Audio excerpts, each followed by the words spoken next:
اعوذ باللہ من الشیطان الرجیم، بسم اللہ الرحمن الرحیم۔ کتاب اول وقت نماز سے یہ روایت لے رہی ہوں۔ اس میں پیج نمبر 58 میں حمید توسی روایت کرتے ہیں کہ ہارون رشید نے مجھے طلب کیا اور کہا میں چاہتا ہوں کہ تم زندان جا کر امام موسیٰ کاظم کو قتل کر دو۔ حمید کا کہنا تھا میں ہارون کے حکم کی تکمیل کرنے زندان پہنچا۔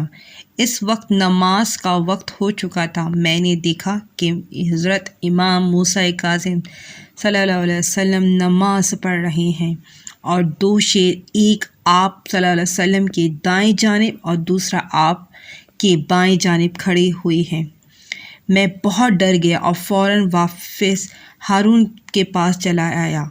جب میں نے زندان کی صورتحال ہارون کو بتائی تو اس نے میری بات پہ یقین نہ کیا اور اپنے چند بااعتماد ساتھیوں کو دوبارہ میرے ساتھ زندان بھیجا۔ جب ہم حضرت کے قریب پہنچے تو دیکھا کہ وہ دونوں شیر بدستور وہاں موجود تھے۔ ہمیں ایسا لگا کہ یہ دونوں ابھی ہمیں ہلاک کر دیں گے۔ ہم نے واپس آ کر ہارون کو بتایا تو اس نے قسم کھا کر کہا کہ اگر اس بارے میں تم نے لوگوں کو کچھ بھی بتایا تو میں سخت سے سخت سزا دوں گا۔